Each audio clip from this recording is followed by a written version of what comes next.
Gue punya cerita.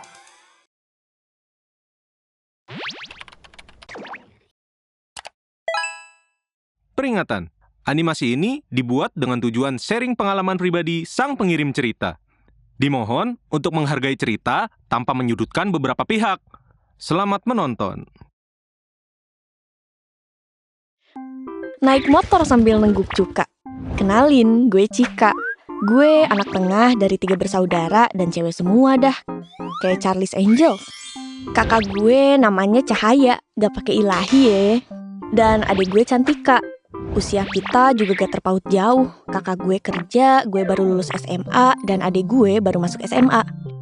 Hidup gue tuh bisa dibilang sederhana, tapi penuh drama deh kayak sinetron ganteng-ganteng serigala.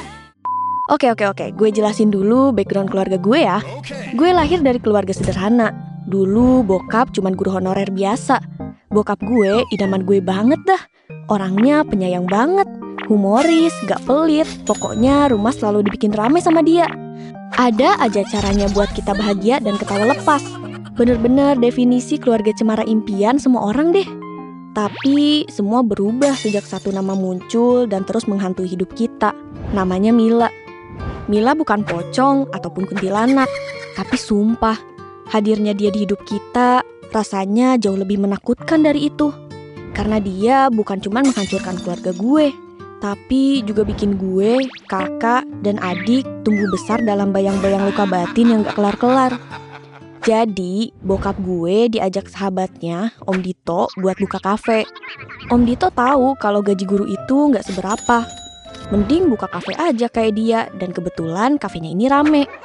Nah, bokap setuju tuh, demi ekonomi yang lebih tercukupi. Akhirnya, keluarga kita resmi buka kafe. Terus si Om Dito yang bantuin buka kafenya, dan dia minta istrinya, namanya Mila, yang ngajarin nyokap dan bantuin bikin menu ini itu. Akhirnya, kita sekeluarga sekarang bergantung dari usaha itu.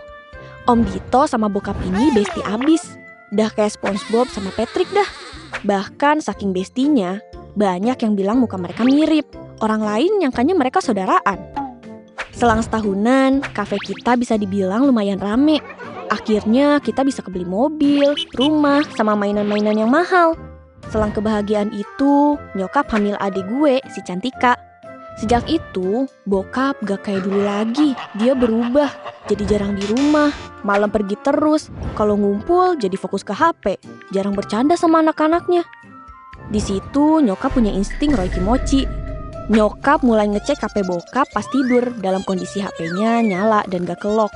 Jeng, pas dilihat chatannya sama Mila, takutnya. Chatnya mesra, gak selayaknya partner kerja. Mereka suka kirim pap gitu dan ngabarin satu sama lain. Akhirnya mama tanyain langsung ke papa. Papa pun minta maaf dan janji gak bakal gitu lagi. Bokap terus terang kalau Mila ini mantannya papa pas SMA. Terus putus dan papa ngenalin Om Dito ke tante Mila dan mereka nikah deh. Makanya Om Dito mau bantu keluarga kita. FYI, dulu Om Dito taunya dikenalin cewek aja. Gak tahu kalau tante Mila ini mantan papa. Terus waktu gue SD, bokap jemput gue ke sekolah. Kita mampir ke pasar dan berhenti di toko mainan gitu. Gue seneng banget bakal ada mainan baru nih di rumah. Tapi gue heran, kok dibeliinnya mainan mobil, motor, sama robot-robotan, terus kereta-keretaan. Kan anaknya cewek semua. Pas gue tanya, "Pah, kita kan cewek, kok mainannya gitu semua?" Bokap dengan santainya ngomong, "Bukan buat kalian, ini buat Rafli, Cik." FYI, Rafli ini anak bungsunya Om Dito, beda setahun sama adik gue si Cantika. Terus gue ngomong, "Pah, Cika sama Cantika gak dibeliin juga?" Terus bokap ngomong dengan nada ketus, "Kamu udah gede, mainan kamu udah numpuk, mainin aja yang ada di rumah, Cantika aja yang papa beliin." Akhirnya gue pilih-pilih tuh buat Cantika.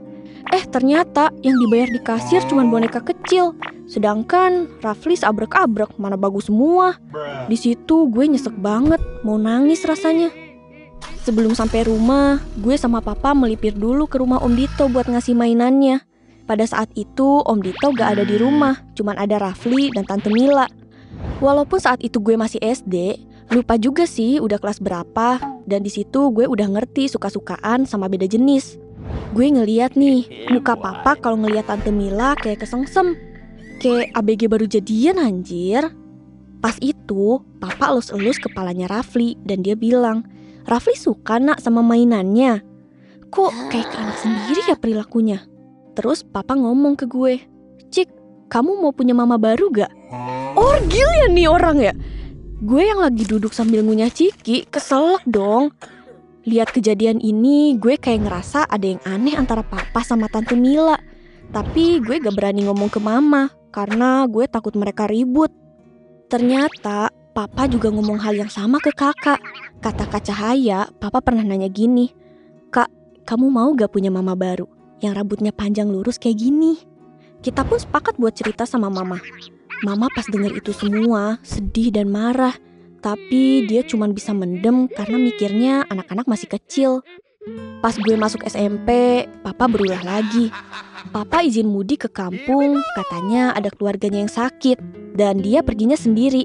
Papa gak ngajak mama, karena saat itu mama lagi hamil besar anak keempat. Lagi-lagi, insting seorang istri emang gak bisa diragukan lagi. Mama telepon orang kampung sana. Kata keluarga di sana, papa gak ada balik ke kampung. Loh, kemana dia? Akhirnya nyokap cerita sama Om Dito. Dan Om Dito bilang bokap lagi sama mereka ke kampung Om Dito bareng Tante Mila juga. Abis dari kampung Om Dito, pulangnya mau ke kampung bokap dulu. Saudara papa di kampung acuhin mereka. Karena dapat kabar dari nyokap itu kan. Mereka kasihan sama mama. Mana lagi hamil gede, di rumah sama anak-anak aja. Kalau ada apa-apa gimana kan? Terus papa bohong lagi kalau ada yang sakit di sana. Mama di situ kepikiran dan overthinking sama apa yang dilakuin papa ke Tante Mila. Pas papa pulang, mama keguguran. Saat mama masuk RS, kan dikuret. Sempet-sempetnya papa telepon Tante Mila buat ke RS biar ngerawat nyokap gue. Beberapa minggu setelah kejadian itu, papa pulang lama banget. Pulang jam 4 pagi. Pagi itu mama mau sholat dan ngintip dari jendela ada yang berhenti. Dia lihat papa udah di depan pintu tapi gak ngetuk pintu. Pas mama buka pintu, dia langsung ambil HP papa. Ternyata papa lagi ngehapus-hapusin chat dia sama Tante Mila. Mama pada saat itu kesabarannya udah habis dan langsung ngebanting HP papa sampai pecah. Di situ dia ribut gak habis-habis dan ada omongan mau cerai. Di saat itu gue sayang banget sama papa mama dan gak mau kehilangan salah satunya. Gue sampai ngancem mau kalau mereka pisah. Nyokap yang kasihan lihat gue mengurungkan niatnya buat cerai. Lambat laun, kondisi rumah bener-bener berjalan seperti biasa. Gue kira papa udah berubah. Ternyata dia masih berhubungan sama Tante Mila. FYI, nama nyokap gue Ana. Di saat bulan puasa, gue ngegepin papa ketahuan chatan sama Tante Mila lagi dan ngomong, Aku puasa Mil, tapi si Ana gak masak. Ana selalu masak kangkung terus. Aku tuh kan sukanya sama soto Betawi. Dan gak lama anak Tante Mila, namanya Alex, datang ngasih soto Betawi ke rumah. Terus pernah ada kejadian. Jadi anaknya Om Dito sama bokap bisa dibilang seangkatan. Karena mereka nikahnya di tahun yang sama dan punya anak di tahun yang sama juga. Jadi otomatis anak Om Dito itu seumuran sama kita-kita, anaknya papa. Kak Cahaya satu sekolah, tapi beda kelas sama anaknya Om Dito, namanya Alex itu. Tiba-tiba Alex masuk kelas Kak Cahaya. Teriak dan nunjuk ke Kak Cahaya. Cie, bokapnya hobi selingkuh. Abis ngomong gitu, Kak Cahaya langsung ngejar Alex sampai ke rumahnya. Pas sampai dan ketangkep, langsung ditonjok lah sama kakak gue. Preman juga gue pikir-pikir lu Kak, hehe. Di rumahnya ada Tante Mila dan Om Dito. Kak Cahaya teriak-teriak dan bilang, Heh, bokap gue selingkuh sama nyokap elu. Kalau Alex sih percaya karena soal soto Betawi itu. Terus Om Dito nengahin dan bilang, Gak mungkin, kan Om sama papa kamu sahabat dari lama. Kakak gue pun pulang ke rumah dan ceritain itu ke mama. Akhirnya mama blok nomor Tante Mila di HP papa. Tapi gilanya, papa hafal nomor Tante Mila dan sering kali kontaknya diganti nama gitu biar gak ketahuan. Jelas-jelas hubungan terlarang ini terjadi dari adik gue si Cantika baru brojol sampai sekarang umurnya 15 tahun. Artinya, hubungan gelap ini udah terjadi selama itu atau bahkan lebih. Gue juga gak habis pikir sama Tante Mila. Si Alex sekarang udah besar dan udah mau nikah sebentar lagi. Tapi dia masih chatan dan teleponan sama bokap gue. Nomor si Mila udah sering gue hapus dari HP papa. Dengan berbagai akal bulusnya, masih aja bisa terus komunikasi. Papa sampai chat pakai HP Om Dito. Mungkin lu bertanya-tanya, kenapa Om Dito gak ada curiga atau gimana gitu sama mereka berdua. Karena pertama, mereka temenan udah lama, jadi dipikir gak mungkin begitu. Kedua, Om Dito jarang pegang HP, dan HP dia sering dipegang si Mila. Mama juga pernah kasih tahu Om Dito, tapi dia tetap gak percaya. Bahkan, nama Mama udah jelek di mata Om Dito karena dihasut sama bokap gue karena sering curiga-curigaan gitu ngefitnah papa. Bajik, playing victim banget loh.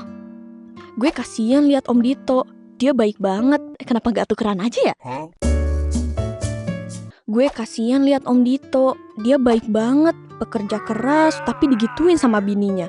Juga gue kasihan sama Mama. Karena setiap hari ribut sama papa. Pasti masalahnya gak jauh-jauh dari si Mila ini. Jujur, udah muak banget gue denger itu nama. Dari gue SD sampai gue sekarang 20 tahun, nama itu menghancurkan keluarga ini. 4 bulan terakhir, bokap sering nongkrong di kafe Om Dito. Dia ngobrol sama teman-teman lain. Di sisi lain, bokap chatan sama Tante Mila. Padahal dia lagi bertatapan sama Om Dito. Gak habis pikir gue otaknya pada dijual di pasar lowak apa dikasih ke pakan lele sih? Terus si Mila juga ngerespon terus anjir. Gak ngerti deh gue. Mungkin cinta mereka belum habis pada masanya kali ya. Jadinya masih ada rasa penasaran satu sama lain antara mereka. Belum lama ini bokap sama nyokap ribut lagi. Gue, kakak dan ade udah gak respect lagi sama bokap. Papa yang kita sayang, sosok yang kita banggakan, jadi sosok yang red flag parah yang tega nyakitin mama bertahun-tahun. Bayangin 15 tahun selingkuh dengan cewek yang sama, berkali-kali dari Ade Cantika, anaknya masih di kandungan, kini jadi remaja yang cantik yang bener-bener kehilangan sosok peran seorang ayah sepenuhnya. Meski badai kecurigaan dan prasangka sempat mengguncang, pada akhirnya mereka sadar gak bisa terus dibiarin rumah tangga ini rapuh.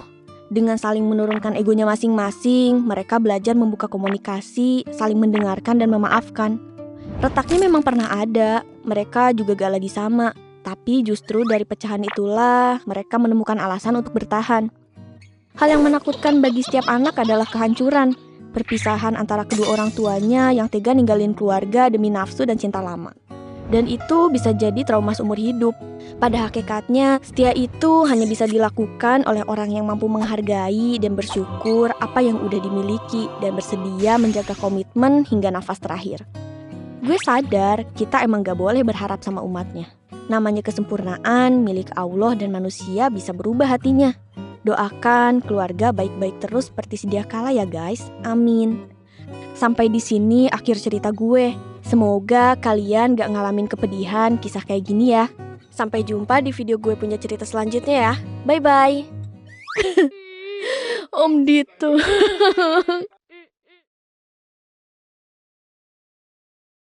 Video ini akan mengandung konten tentang pengalaman kekerasan seksual dan isu kesehatan mental yang dapat memicu trauma atau respon emosional tertentu. Tidak disarankan untuk anak-anak atau individu di bawah umur. Harap tonton dengan tanggung jawab pribadi. Guys. Hari ini gue mau spill kelakuan kakak gue yang di luar Nurul. Kisah hidup gue ini bener-bener mirip sinetron deh pokoknya. Eits, kenalan dulu dong. Gue Dina. Jadi, cerita ini bermula waktu gue kelas 1 SMA di Surabaya. Pada masa itu, gue tinggal sama kakak cewek gue yang udah kerja. Namanya Nila. Sama abang gue yang masih nganggur. Namanya Arman. Kita bertiga tinggal di rumah kontrakan sederhana. Dan semua biaya hidup gue dan abang gue itu ditanggung sama Kak Nila. Ya biasalah ya, sandwich generation. Kalau ditanya orang tuanya kemana, ibu bapak gue ada di Balikpapan. Alias, mereka udah meninggal cuy. Yang artinya, kita bertiga sekarang adalah anak yatim piatu. Selepas kepergian ibu bapak, Kak Nila itu jadi tulang punggung keluarga. Mau gak mau dia jadi donatur buat kita. FYI, Kak Nila itu lulusan sarjana ekonomi. Dan sekarang, dia kerja di sebuah perusahaan dengan gaji yang lumayan lah buat biayain sekolah gue sama kebutuhan hidup sehari-hari. Sampai suatu hari, abang gue, si Arman itu memutuskan buat nyari kerjaan di Pulau Sulawesi. Katanya sih, dia diajakin temen SMK-nya buat kerja di pertambangan di sana. Gue dan kakak sih nggak ngelarang sama sekali. Malahan kita dukung, biar Kak Nila juga nggak jadi tulang punggung sendirian. Akhirnya, dengan modal dana dari Kak Nila buat biaya hidup dia di sana, dan juga tiket kapal, Arman akhirnya memutuskan buat berangkat. Dia berangkat ke pelabuhan, hingga akhirnya dia sampai di Makassar. Alhasil, uang jajan gue dikurangin untuk sementara waktu. Gue sih masih bersyukur, soalnya masih ada kakak gue yang mau ngurusin biaya hidup gue. Nah, semenjak Arman ke Sulawesi, saat itulah Kanila mulai berubah.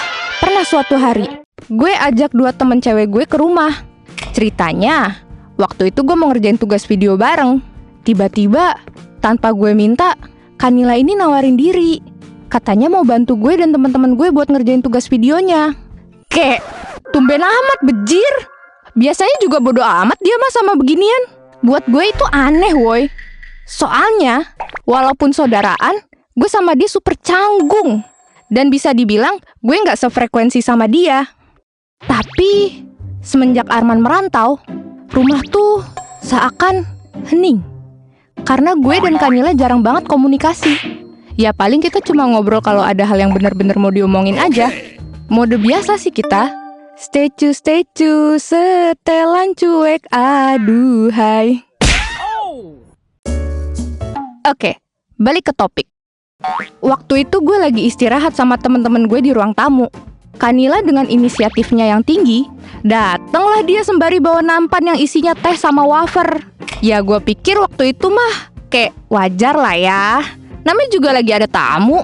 Posisinya gue duduk bertiga di sofa panjang, dan Kanila duduk di sofa tepat yang berhadapan sama kita bertiga. Awalnya sih Kanila cuma ngobrol santai, dan kadang juga nanya-nanya. Kayak, kalian kalau ngumpul sering ngapain? Orang tua kalian kerja apa? Terus, sampai momen dimana dia nanya, kalian udah punya pacar belum? Masa cantik gini gak punya pacar? Gue sempat mau negur tuh. Soalnya, pertanyaannya merujuk ke arah privacy. Tapi, pas lihat reaksi temen gue, mereka sih fine-fine aja. Tapi, gak lama setelah itu, Kanila jadi aneh. Super aneh. Setelah ngobrol santai, Kanila pergilah dia ke kamarnya.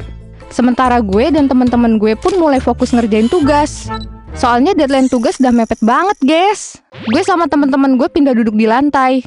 Kita sibuk diskusi mengenai struktur editan tugas video. Terus, entah gimana, Kanila ini tiba-tiba muncul di belakang temen gue. Dia duduk gitu. Terus megangin pundak temen gue. Terus lo tahu apa yang dia lakuin selanjutnya? Kak Nila nyium pipi temen gue. Dicium anjay. Temen gue yang kagetan, refleks lah dia ngeluarin kata-kata mutiara dengan muka yang shock. Ya gue sama temen gue ikutan shock dong.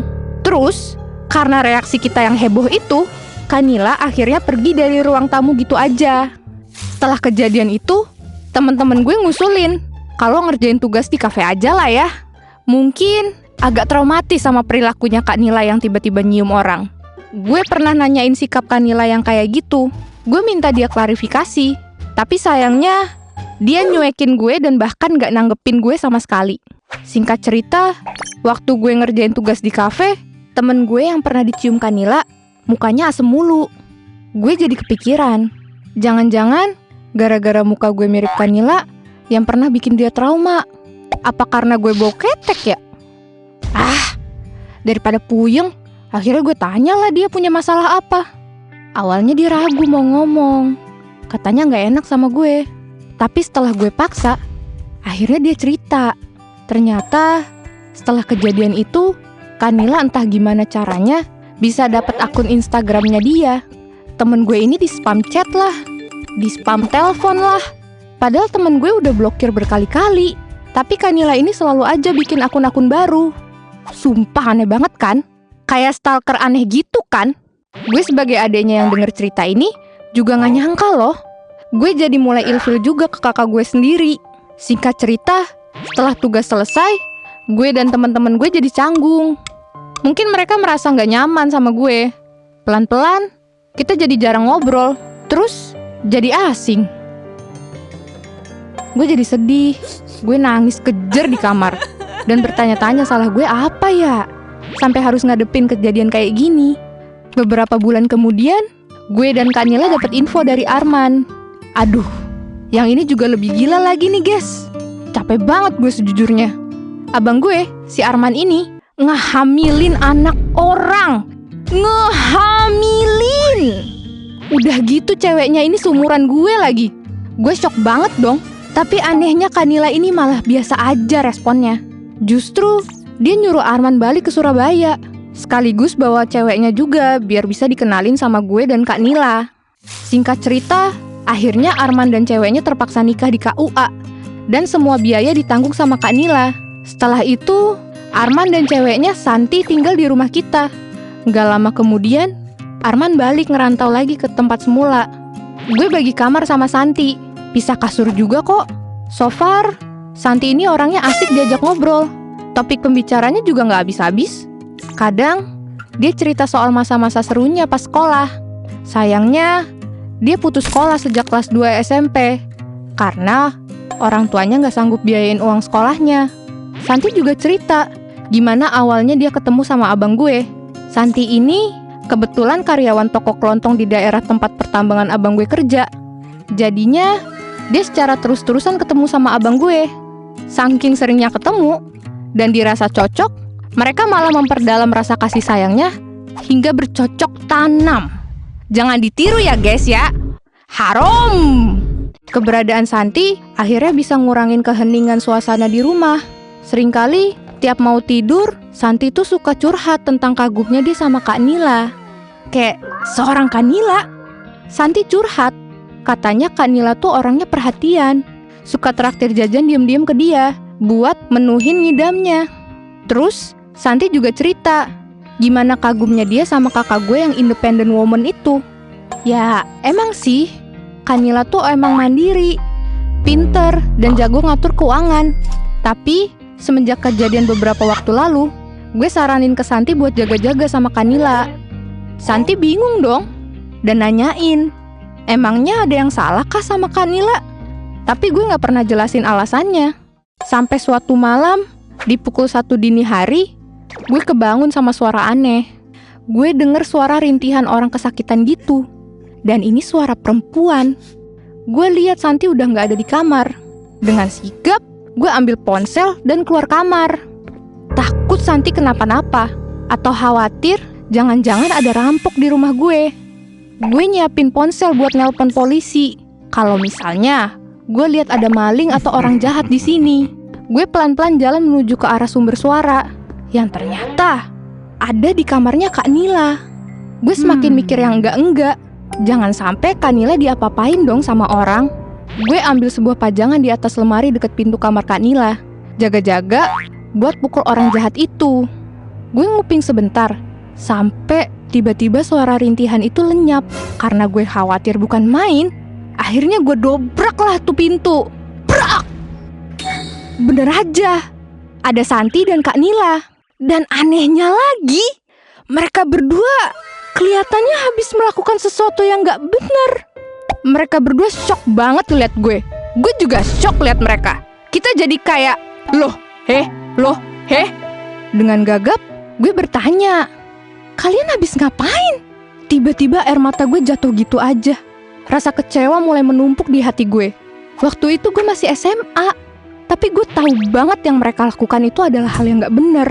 Di malam itu, gue nangis sesegukan dan kabur ke rumah Bu Ida, tetangga gue. Untung Bu Ida dengan sabar masih mau nenangin gue, yang bentar lagi jadi QB ekor 9. Bu Ida yang khawatir nanya gue baik-baik, dan pelan-pelan gue mulai jelasin semuanya. Udah pasti, di awal Bu Ida gak percaya sama yang gue omongin, karena reputasinya Kak Nila tuh bagus banget di mata para tetangga gue. Dia nawarin gue buat anterin ke rumah, sekalian minta klarifikasi sama Kak Nila dan Santi. Tapi gue nolak keras. Gue gak mau lihat muka kakak gue dulu malam itu. Akhirnya malam itu gue nginep dulu di rumah Bu Ida. Dan gue udah mengiyakan Bu Ida kalau beliau akan mengatasi masalah itu. Besoknya jam 10 pagi, gue, Bu Ida, dan Pak RT kumpul di rumah gue. Begitu pula Kak Nila dan Santi. Kita butuh penjelasan dari Kak Nila dan Santi. Karena gue udah gak bertenaga dan masih shock, akhirnya diwakilin deh tuh sama Bu Ida. Setelah babi bu uwo, akhirnya Kak Nila jujur kalau ternyata dia itu belok, alias sukanya sama perempuan juga. Sedangkan Santi katanya baper karena selalu diperhatiin sama Kak Nila. Kak Nila berusaha minta maaf ke gue, tapi gue udah terlanjur geli liat dia. Arman udah dikasih tahu info soal Kak Nila dan Santi, tapi dia justru malah hilang tanpa jejak. Abis itu, Kak Nila dan Santi juga ikut hilang entah kemana. Setahu gue, nggak lama setelah itu, mereka pindah, nggak tahu kemana. Sementara gue, akhirnya dijadiin anak angkat sama tante gue yang ada di Semarang. Ini semua berkat kebaikan Bu Ida, yang mau repot bantuin kehebohan hidup gue juga sih. Gue pun menjalani hidup baru setelahnya. Semua biaya hidup gue ditanggung sama tante gue, yang kebetulan single parents. Anak kandungnya udah kerja di luar negeri, dan gue juga bisa lanjut kuliah berkat beliau.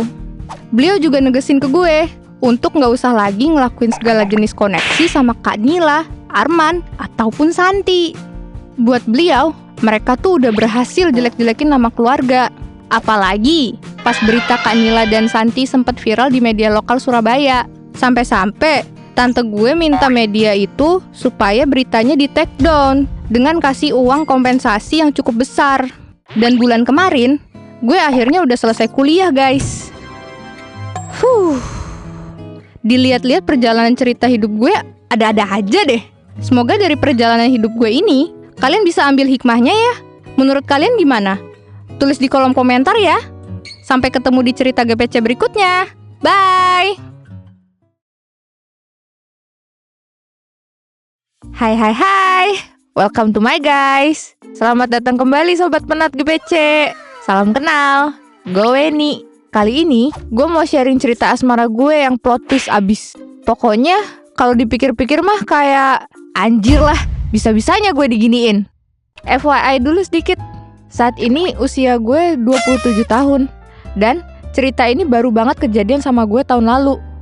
Kayak kebanyakan orang, di usia 26 pengen aja gitu punya pasangan yang benar-benar serius. Walaupun emang kata orang usia hanyalah angka. Tapi di kehidupan yang dewasa ini, buat gue kadang butuh banget punya teman ngobrol atau buat cerita. Apalagi abis menghadapi hari sepulang kerja dan suntuk banget sama deadline. Ya intinya gue pengen cari jodoh. Walaupun gak buru-buru banget, tapi usaha dikit mah gak salah dong. Gue coba mulai dari ikut beberapa komunitas yang sesuai sama hal yang gue senengin. Kayak komunitas jalan-jalan, komunitas lari, komunitas baking, komunitas pencinta komeng. Uhui! Ya, pokoknya gue coba cari circle baru supaya upgrade lingkar pertemanan gitu deh. Siapa tahu, ternyata jodoh gue ada di antara orang-orang baru yang gue temuin ini. Singkat cerita, hari-hari berlalu. Temen gue nambah, tapi belum juga kelihatan nih hawa-hawa jodoh gue. Yang deket mah ada aja sih. Kadang juga ada yang ngajak jalan bareng, sekedar buat nonton konser atau buat dinner asik. Tapi semuanya hilang timbul. Minggu ini jalan sama gue, minggu depan udah jalan sama yang lain. Ya nggak salah sih, namanya juga nyari yang cocok. Gue juga sama aja. Minggu ini sama Mas Bayu, minggu depan sama Om Andre. Wadaw! Sampai suatu hari, ada nih satu cowok mulai deketin gue. Kebetulan, gue udah kenal dia dari komunitas lari. Kita beberapa kali emang suka janjian lari bareng gitu. Karena daerah tempat tinggal kita juga nggak begitu jauh. Sebut aja namanya Aldi. Dia nih orangnya supel. Asik banget deh kalau diajak ngobrol. Fisiknya juga oke banget kalau gue bilang. Kulitnya bersih, kemana-mana selalu wangi. Tinggi badannya juga bagus. Semuanya secara fisik di mata gue dia tuh pokoknya oke banget deh. Hari itu Aldi ngajak gue keluar di malam minggu buat nongkrong di GBK. Katanya dia nyari temen aja buat ngobrol. Ya karena gue juga ngerasa gabut dan dia juga orangnya asik. Akhirnya gue iyain. Akhirnya kita ketemuan malam itu sambil ngeliatin orang main softball. Kita duduk-duduk di taman sekitarnya gitu. Kita ngobrol banyak, jajan banyak, sampai gak sadar tuh udah tengah malam. Dia anaknya asik banget sih, suruh diajak ngobrol apa aja. Udah gitu, selera kita juga banyak yang sama. Setelah malam itu, kita jadi makin sering ketemuan di GBK. Kayak biasa, buat nonton softball, sembari jajan-jajan gitu. Ngobrol, kadang sembari main board game, atau bawa gitar kita nyanyi-nyanyi. Terus, karena setiap minggu kita selalu kesini, akhirnya gue nanya, kapan-kapan ke akuarium yuk? Bosen gak sih tiap minggu kesini terus? dia langsung jawab, boleh? Sorry ya, gue sekalian nonton temen gue lagi main soalnya. Kata dia sembari kepalanya seolah nunjuk ke arah temennya gitu. Terus gue cuman kayak, oh. Gue pikir di umur segini punya temen yang awet tuh keren juga ya. Dengan dia melakukan ini, berarti dia suportif banget gak sih sama temennya? Hari-hari berlalu, gue sama Aldi semakin deket dan semakin nyaman aja. Sampai di malam tahun baru 2024, kita main bareng lagi tuh. Dan banyak ngobrol juga di situ. Wen, seru deh ngobrol sama lu gini. Pengen tiap hari. Tapi lu gini juga gak sih sama cowok lain? Tanya dia. Gue jawab lah, enggak lah. Jarang banget gue nemu cowok yang nyambung banget sama gue kayak lo gini. Harusnya tuh gue yang nanya. Lo kan yang sering ngomong gini ke banyak cewek. Kata dia, enggak dong. Sama kayak lo, gue juga susah nemu yang sefrekuensi. Kata gue mah, kita pacaran aja sih. Nyeplosnya enak bener bejir. Kita berdua langsung ketawa awkward di situ. Diem bentar, lihat-lihatan, terus gue jawab, gas kali. Dah, begitulah. Akhirnya kita jadian dengan cara yang sangat random. Di bulan ke-8, Aldi mulai sering ngilang. Tiba-tiba nggak ada kabar 2-3 hari. Balik-balik kayak nggak ada dosa dan nggak terjadi apa-apa. Gue di situ mulai kesel lah. Akhirnya, pas kita ketemu di weekend, gue coba bahas ini sama dia. Kamu kenapa sih, Bi? Belakangan ini sering banget ngilang dan gak ada kabar. Kerjaan kamu lagi sibuk banget kah? Si Aldi cuma jawab kayak ogah-ogahan gitu. Biasa deh itu, aku habis banyak kerjaan, begadang terus, tidur cuma 1-2 jam doang sehari. Habis itu dia langsung coba ngalihin pembicaraan. Gue setelah itu berusaha percaya aja. Walaupun sebenarnya agak ganjel sih di gue. Masa iya dia gak punya waktu sama sekali sih buat sekedar bales chat atau ngabarin gue?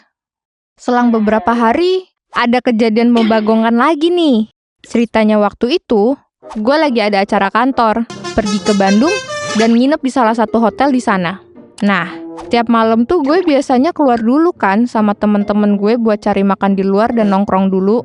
Pas gue masuk hotel, di meja resepsionis gue lihat ada Aldi dengan koper kecil di sebelahnya.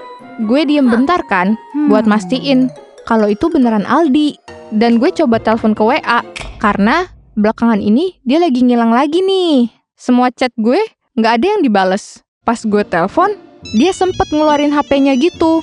Dan cuma dilihat doang dong telepon dari gue, terus gak diangkat sama dia. Sialan nih orang. Gue yang kesel, udah siap-siap tuh mau nyamperin dia. Temen gue sampai bingung banget sama tingkah gue yang udah mau ngereok. Tapi belum sempet gue samperin si Aldi, tiba-tiba ada cowok yang nyamperin dia. Dan langsung ngerangkul gitu dari belakang. Ngerangkul yang dari bahu gitu ya. Ini badan si cowok yang baru dateng emang kelihatan lebih tinggi dan berisi daripada si Aldi. Terus si Aldi malah senyum-senyum kesenangan gitu guys. Gelagat dan bahasa tubuh dia tuh juga jadi beda banget. Anjir lah kata gue teh.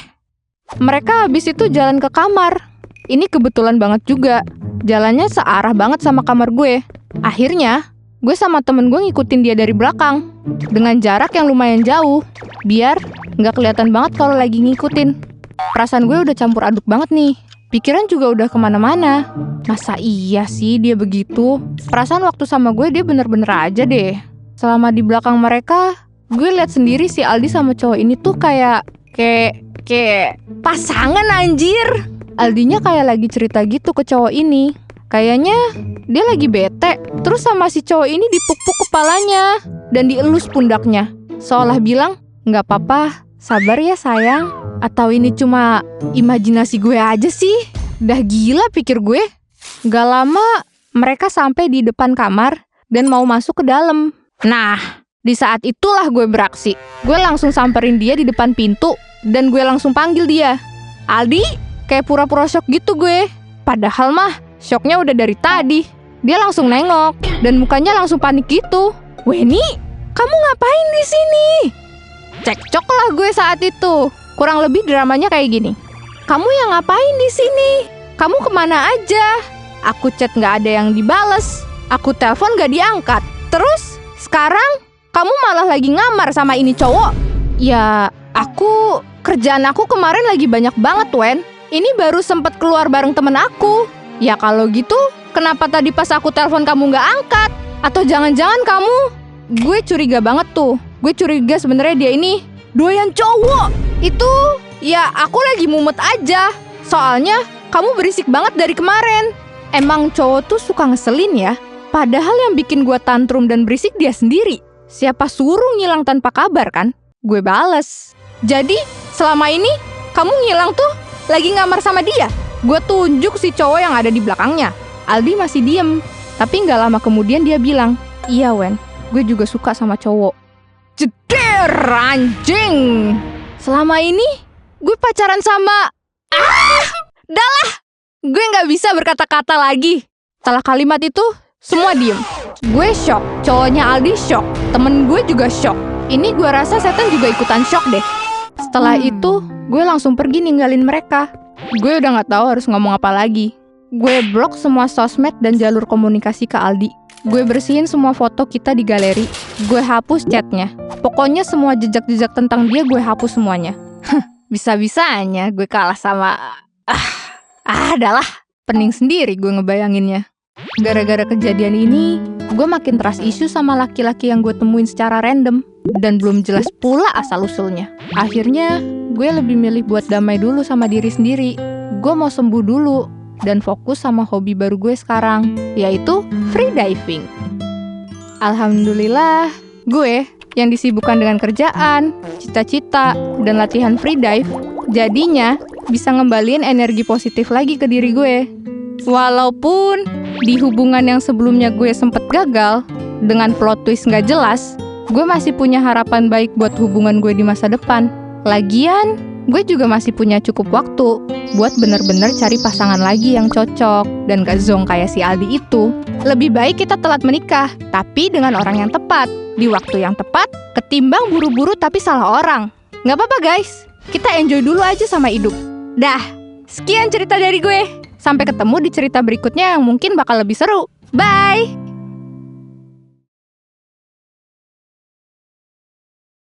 Hey brother, kenalin gue Heidi. Gue laki tulen ya, walaupun nama gue kayak cewek begitu. Kali ini gue mau bahas cerita temen gue yang berawal dari keisengan yang berujung penyesalan.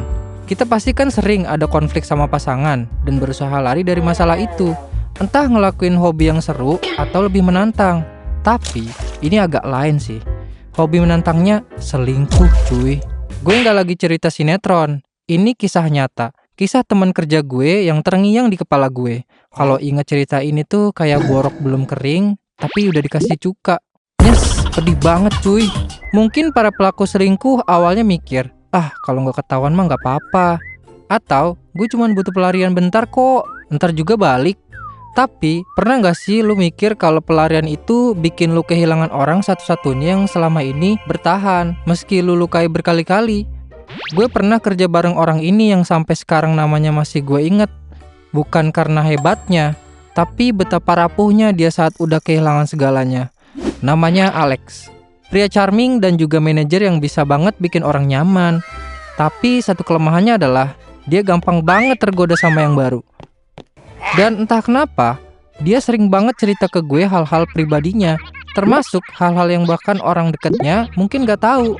Tentang rumah tangganya, tentang masa lalunya, tentang pelarian hobi ekstrimnya yaitu selingkuh. Mungkin karena dia percaya gue atau karena gue terlalu enak diajak ngobrol yang gak ngehakimin ceritanya. Tapi yang jelas, tiap kali dia cerita, semua mengalir tanpa sensor dan tanpa rasa malu. Seolah dosa hanya kisah biasa baginya. Alex ini bukan pria biasa. Dari fisiknya dia menarik, tinggi, mancung, kulit sawo matang, dan pembawaannya percaya diri. Dia cerita awal ketemu sama istrinya yang sekarang.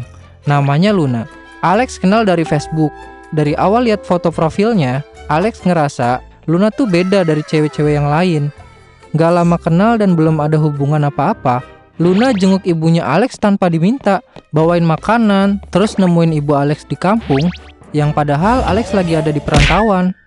Nah, dari situlah keyakinannya semakin kuat buat nikahin si Luna. Dan bener aja, setelah kejadian itu, mereka merencanakan ke jenjang lebih serius.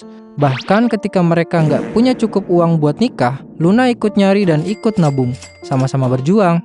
Sampai akhirnya mereka nikah dan dikaruniai anak laki-laki.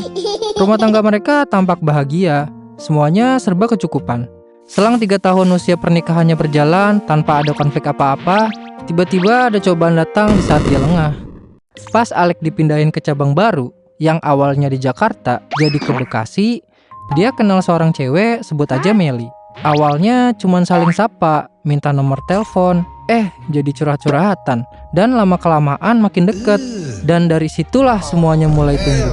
Tumbuhlah perasaan dan benih-benih asmara antara mereka. Dan gongnya, mereka sama-sama tahu kalau mereka masing-masing udah nikah. Bukannya mengakhiri dan berjarak, malah tetap nerusin hubungan terlarang itu. Mereka tidur bareng sampai berkali-kali. Itu dilakuin dengan sembunyi-sembunyi. Tapi secerdik apapun menyembunyikan bangkai, lama-lama bau busuknya tetap tercium juga. Suatu malam pas Alex lagi mandi, HP-nya nggak dikunci. Dan Luna lihat ada notifikasi dari cewek. Dan dia langsung buka semua isinya. Foto, video, chat mesra, semua dilihat dengan mata kepalanya sendiri. Dunia Luna seakan-akan runtuh dalam hitungan detik. Badannya gemetar, hatinya hancur, dan dia langsung pengen cerai. Tapi Alex bersumpah, berlutut menangis memohon sejadi-jadinya katanya. Dan dengan entengnya pas dia cerita ke gue, pas istrinya minta cerai gitu, dia malah bilang, gue pas ketahuan selingkuh, kalau beneran cerai, gue gak tahu lagi hidup gue harus gimana. Bisa-bisa gue jadi bangkai jalanan kali. Gue cuma bisa nyebut aja pas dia ceritain itu semua. Kesambet setan lulusan neraka mana nih orang? Istrinya memilih buat memaafkan. Edan, hatinya terbuat dari papeda apa bagaimana itu si Luna? Luna tuh begitu, entah karena cintanya ke Alex begitu dalam, atau karena ada anak yang masih ngebutuhin sosok bapak, atau juga karena harapan kecil kalau Alex kali ini akan benar-benar berubah. Harapan yang tak selalu menemukan muaranya. Janji tinggal janji. Alex jatuh di lubang yang sama, masih dengan perempuan yang sama, si Meli. Tapi kali ini bukan Luna yang ngebongkar aib itu, justru suami Meli sendiri. Suami Meli nelpon Luna dengan suara getir dan penuh luka. Dia nyampein semua tanpa jeda, dan luka lama yang belum kering ini kembali disayat. Bekasnya belum hilang, tapi sakitnya udah datang lagi. Luar biasanya dari Luna, dia gak marah, gak meledak-ledak, dan gak ninggalin si Alex bajingan ini. Dia tetap bertahan dong cuy. Dengan hati yang remuk, kayak rengginang jatuh dari lantai 12, Luna minta duduk sama Alex. Dia nulis perjanjian di atas selembar kertas bermaterai, seolah tinta dan tanda tangan bisa meredam pengkhianatan. Isi dalam perjanjian itu, gak boleh lagi selingkuh, gak boleh lagi ada rahasia. Tapi cobaan belum usai bro, asli. Nafas gue kepenggal pas denger Alex cerita. Pengen gue karungin dan buang ke TPU aja tuh Dajjal. Entah ini ujian atau takdir yang harus dijalani Luna. Seakan hidup gak memberi jeda buat dia bernafas lega. Sampai suatu hari nih, Luna hancur berkeping-keping bukan cuma karena diselingkuhi sama suaminya aja, tapi dia juga divonis mengidap kanker payudara. Dan yang paling memilukan lagi, salah satu bagian dari tubuhnya yang selama ini menjadi simbol kehidupan dan kewanitaannya harus diangkat. Yap, Luna kena kanker serviks juga dan harus angkat rahim. Alex cerita itu sambil nangis sesegukan. Momen itu yang paling berat dalam hidupnya. Saat itu juga, Alex berusaha mencoba jadi pria yang lebih lembut sama Luna, lebih peduli dan lebih manusiawi. Kayak bunga yang baru mekar diterpa kemarau. Sayangnya, hati yang sudah terbiasa selingkuh susah buat sembuh. Kali ini sama karyawan baru yang masih muda berumur 22 tahun, yang punya tubuh menggoda. Mulut manis Alex kembali bekerja. Awalnya ditolak. Lama-lama perempuan itu luluh. Hubungan terlarang itu pun kembali terulang. Bahkan lebih parah. Oh iya, Alex juga pernah cerita ke gue. Dia juga pernah tidur sama pengasuh anaknya sendiri. Perempuan parubaya dan berbadan besar. Alex cuma bilang, muka nomor sekian. Yang penting bodinya coy dan goyangannya bro. Di situ gue denger ceritanya antara pengen muntah sama pengen gue iket di tiang listrik tuh anak. Mau marah juga apa gunanya? Nasihatin orang yang udah jatuh cinta sama dosanya sendiri. Buat apa dikasih tahu kalau gak ada kesadaran dari dirinya sendiri dan tamparan dari kenyataan. Tahun 2024 gue resign dan udah gak ketemu lagi sama makhluk dajjal setengah lele itu. Ya kita emang berteman di tempat kerja aja, bukan sahabat. Di luar kerjaan pun cuma sekedar sapa di WhatsApp aja. Ya berhubung jarak umur gue sama Alex beda 10 tahun, jadi beda tongkrongan. Setelah gue resign, gue nggak tahu lagi cerita dia kayak apa. Terus nih, di awal Januari 2025, gue lihat story WA Alex. Kabar yang datang kayak geledek di tengah siang bolong. Luna, istri Alex, meninggal. Gue pun respon WA-nya ngucapin bela sungkawa. Alex pun jadi cerita, Luna mengembuskan napas terakhirnya di tengah sesi kemoterapi. Tubuhnya yang kurus mencerminkan jiwa yang letih dan terus bertahan pada pengharapan yang tak berujung datang. Gue datang ke rumah duka. Udara di sana begitu sunyi. Bahkan angin pun seolah enggan bergerak. Di sudut ruang, gue lihat Alex duduk lemas, wajahnya pucat. Tatapannya kosong seperti seorang yang baru sadar ia telah kehilangan segalanya. Tapi semua terlambat untuk berbuat apa-apa. Gue lihat gak ada cahaya di matanya. Anaknya nangis. Tubuh kecilnya menggigil mencari peluk ibu yang tak akan pernah kembali. Lagi-lagi Alex cuma diam, gak ngomong sepatah kata pun. Seolah menunggu waktu memutar arah dan berharap ada kesempatan kedua. Tapi semua itu sudah terlambat. Air mata gue jatuh. Bukan karena si anak dajal ini, melainkan karena hati gue hancur ngebayangin seorang wanita sebaik Luna meninggal dunia dengan hati yang penuh luka. Luka yang gak pernah sembuh, luka yang dipendam dalam diam dan ditanggung sendiri sampai akhir. Alex benar-benar nangis di saat semuanya udah terlambat. Pintu maaf udah tertutup rapat oleh tanah basah. Dan yang tersisa kini cuma penyesalan, kayak hantu yang menghantui tiap langkahnya karena dia baru mencintai sepenuh hati saat cinta itu tak lagi bisa mendengar. Anjay. Kalau lu bertanya-tanya atau bahkan lagi ngasih kesempatan sama orang yang tukang selingkuh, dengerin kata gue. Kalau orang yang pernah selingkuh gak akan bisa untuk gak selingkuh lagi. Mungkin ada, tapi kayak lo nyari jarum di tumpukan jerami anjir. Asli, susah banget, cowok. Kalaupun berubah, seringnya bukan karena sadar, tapi karena kehilangan. Bagi gue, selingkuh itu bukan karena kesempatannya, tapi pilihan. Dan mereka yang memilih buat mengkhianati sebenarnya sedang kalah sama nafsunya sendiri. Selingkuh itu candu. Sekali nyicip, pasti ketagihan. Bukan karena cinta yang kurang, tapi karena hati yang penuh celah dan iman yang rapuh saat digoda. Kayak Alex, dia baru benar-benar nyesel saat Tuhan ngambil satu-satunya wanita yang mencintainya tanpa syarat, yang selalu memaafkan meski sering berkali-kali disakiti. Kadang cinta sejati gak datang dalam wujud besar dan gemerlap, tapi cinta tumbuh di dalam diam, di hati yang sabar, di dalam doa yang dilangitkan. Jadi, untuk lu cewek atau cowok yang masih di dunia yang fana ini, pesan gue jangan pernah main hati.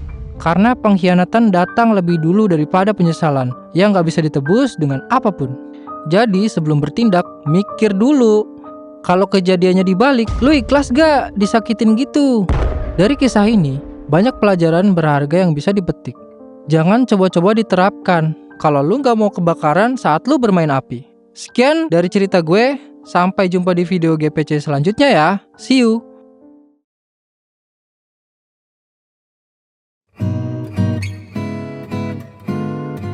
Kenalin, nama gue adalah Anya. Gue kelahiran tahun 1975 ya. 75. Udah kepala 4 ya. Umur gue sekarang 47 tahun. Ya mungkin seumuran ibu kalian kali ya. Gue mau ceritain kejadian 20 tahun yang lalu tentang kisah cinta gue dengan mantan gue yang belum bisa gue lupain sampai sekarang. Cie, gak mau nih, gagal move on. Jadi dulu tuh gue pernah tinggal di daerah Tebet Jaksel ya guys ya. Posisinya gue udah kerja sebagai wanita karir. Namanya juga anak rantau. Gue harus bisa mandiri di kota orang. Oh iya, gue sering banget ya nongkrong. Ya jalan-jalan, ya pokoknya nikmatin masa muda gue lah. Terus ceritanya gue lagi jalan di salah satu mall yang ada di daerah Jakarta Pusat. Sebut aja Plaza Senangyang. Iya, niatnya mau makan-makan aja sih. Sama bestie gue namanya Epoy. Jujur li, awalnya sih kayak biasa aja hangout sama bestie gue ini. Terus gak lama kita berdua lewatin store kosmetik gitu. Nah di situ tuh ada mas-mas yang suka nawarin kosmetik gitu loh. Demi Tuhan emang itu mas-mas ganteng banget. Tinggi, putih, bersih, manis. Wah kacau deh, bikin gue auto bleot. Nah terus gue bilang ke si Epoy kan, "Poy, itu cowok ganteng banget dah, kayak bidadara." Terus kata dia, "Ye, tahu kan lo yang ganteng, bukannya fokus produk malah ke cowok." Nah terus gue iseng aja sih bilang, "Gue mau kenalan deh sama dia." Terus si Epoy bilang, "Beneran loh?" Nah pas gue melengos ke store lain, si kampret Epoy malah nyamperin tuh mas-mas. Gue cuma bisa ngeliat aja dari store sebelah, ya anak mau ngapain. please jangan bikin malu. Dan bener aja dong. Ternyata si Epoy nanggepin serius keBM-an gue buat kenalan sama tuh mas-mas. Epoy tanpa dosa ngomong gini, mas, sini deh, ini ada teman gue mau kenalan. Terus kata mas-masnya, ya mana mbak? Terus si Epoy nunjuk ke gue yang lagi salting sok-sokan nengok sini. Anya, sini. Gue samperin lah ya. Terus ya dari situ kita kenalan. Dan gue tahu nama dia adalah Andre. Ya obrolan basic aja sih. Dia nanya lagi ngapain di sini, tinggal di mana. Setelah 5 menitan ngobrol ngalor ngidul, biar gue juga nggak ganggu kerjaan dia, akhirnya gue dikasih nomor telepon rumahnya. Terus gue catat tuh biar nggak lupa. Balik dari mall, gue istirahat di kosan gue, yaitu kos ungu. Ini beneran ungu ya guys. Lagi enak rebahan, terus ada gue kepikiran buat nelfon Andre. Soalnya gue masih kebayang senyumannya. Ya udah deh, gue coba telepon dia. Dan akhirnya telepon gue masuk. Pas denger suaranya, gue jadi senyum-senyum sendiri. Ya kita ngobrol santai aja sih. Terus dia nanya lagi di mana? Udah sampai kosan belum? Terus gue jawab, udah. Terus dia mulai berani gombal tipis-tipis. Ya biasalah, kalau baru kenal kan bawaannya pengen ngajak main biar akrab. Terus dia bilang, kalau ke mall lagi hubungin dia. Saay lu Andre. Semenjak itu gue selalu sama Epoy buat ke mall nemuin si Andre. Tapi lama-kelamaan gue memberanikan diri untuk ketemuan berdua aja tanpa kehadiran si Epoy. Total kita udah 4 kali pertemuan. Dan tiba-tiba aja dia mengajukan pertanyaan ke gue, yaitu, kamu udah punya cowok belum? Dor, apakah ini saya tertembak? Jadi karena gue masih sendiri ya, gue bilang gue gak punya. Terus dia nembak gue. Karena gue ngerasa match dan ada feel yang sama sih kayaknya. Dari situ kita jadian. Wuhuu! Anya dari kos ungu sudah tidak menjomblo lagi. BTW, dia itu beda 2 tahun sama gue ya. Dia kelahiran 77 guys. Yap, dia lebih muda dari gue yang artinya gue macarin berondong gak sih? Oh iya, rumahnya Andre tuh di Ciputat. Udah kerja di store kecantikan itu 3 tahun. Terus dia juga lagi kuliah ambil kelas karyawan. Kampusnya daerah Ciputat juga. Gue sama dia udah pacaran 2 tahun. Dan itu berjalan dengan semestinya. Ya pokoknya lancar jaya. Dia baik banget, tulus, sayang sama gue. Walaupun beda 2 tahun dan lebih muda, tapi dia dewasa banget dan justru ngerangkul gue. And then, gak berselang lama di kantor gue ada anak baru. Yang gak tahu kenapa gue ngerasa tertarik sama dia. Mungkin karena dia rajin ibadah dan dengar-dengar dia bergelar insinyur. Sebenarnya sih ya gak masalah sih, cuma sekedar kagum. Dan gue juga gak yang ngegoda supaya dia bisa deket sama gue ya. Tapi gak tahu kenapa tiba-tiba aja kita bisa deket. Ajaib deh pokoknya. Namanya Husen. Anaknya lumayan agak pendiam ya. Dia punya alis tebel. Ya manis sih, walaupun gak setinggi pacar gue. Tapi ya good looking gitu. Sampai ada suatu momen dia itu sama gue pulang bareng. Tapi lama-kelamaan kita jadi bareng. Makan bareng, dijemput, balik bareng lagi. Sampai suatu momen gue sama dia sama-sama ketawa pas tahu kita dari kampung halaman yang sama. Jir, dunia ini sempit banget.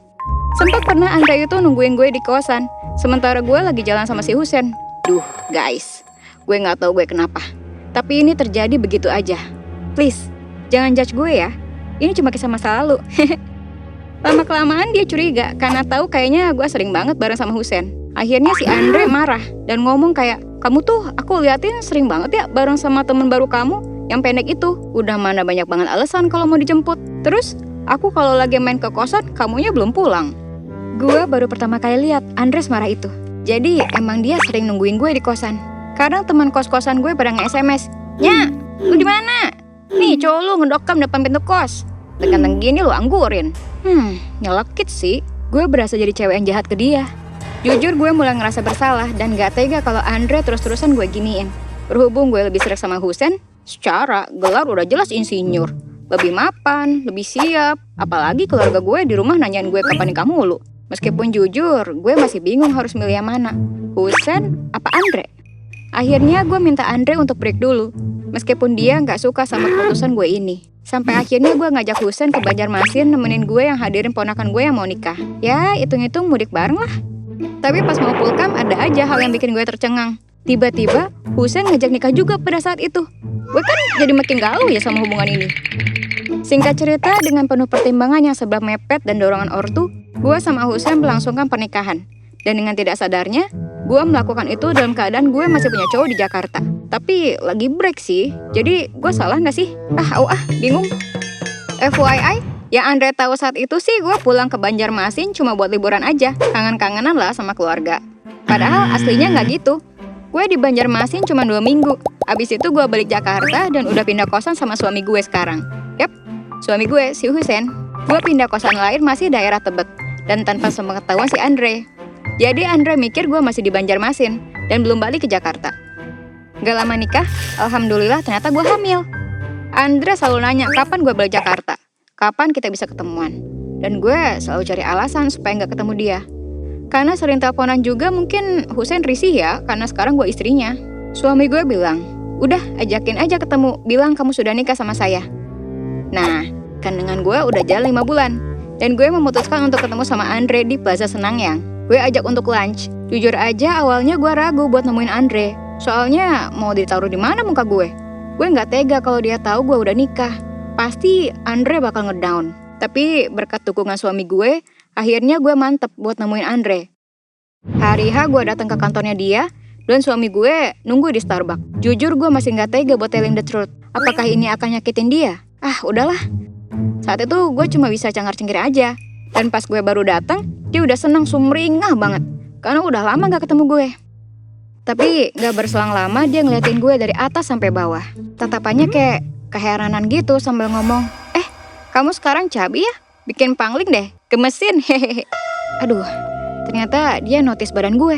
Terus gue ngerasa lidah ini kaku. Ngomong jangan ya, tapi gue ini udah nikah. Ah, ya mau gimana lagi ya? Daripada gue bohong, gue akhirnya coba speak up. Iya beb, aku ini mau bilang kalau aku sebenarnya udah nikah dan sekarang lagi hamil. Maaf ya. Mata Andre kayak mau marah, tapi gue bisa tahu di dalamnya ada kesedihan mendalam. Dia shock berat. Di situ kaget, campur aduk gak karuan. Dia bilang, pasti sama teman kantor kamu yang pendek itu kan? Terus gue bilang, iya. Dari situ dia marah banget. Terus langsung pulang dari kerjaan dan ninggalin gue di kantor itu. Lunch pun batal, super kacau, amburadul.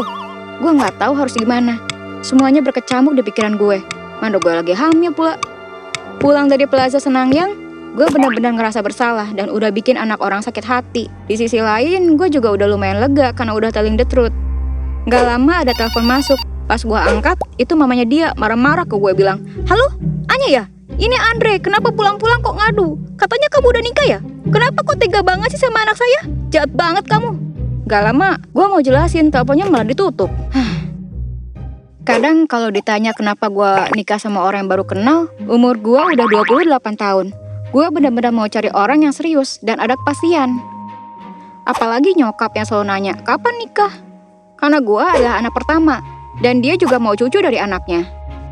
Gue mikir, karena dulu Husen itu udah lebih matang punya gelar, Andre masih jauh perjalanannya, karena dia masih harus jalanin kuliahnya. Lu boleh gak setuju sama gue, tapi setiap pilihan yang kita pilih menentukan kita di hari ini. Jujur ya, gue gak tahu keadaan dia sekarang gimana. Karena terakhir gue ketemu ya pas kejadian gue confess aja. Gue juga udah cari semua nama dia di sosmed, tapi sama sekali gak ada tanda-tandanya. Niat gue cuma mau cari tahu keadaannya sekarang gimana. Sampai sekarang gue juga suka merasa bersalah sih atas kejadian itu. Bahkan sampai saat ini kalau masih ada harapan untuk ketemu dia, gue pengen say sorry aja gitu, biar gue merasa lega.